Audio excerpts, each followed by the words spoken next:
Hello everyone, today I am going to show you how to light up the backlit keyboard in Ubuntu or in any Linux. I have bought EWEADN GT-5 keyboard to show this tutorial.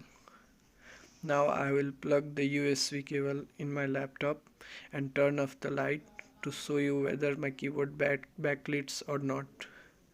Now we will open the terminal and I will show you my system details using neofetch command. As you can see, I am using Ubuntu 2022 LTS, but the command works in almost all the distros of Linux and with every keyboard which can backlit. The command is xset LED3, and now we will press the enter in the keyboard,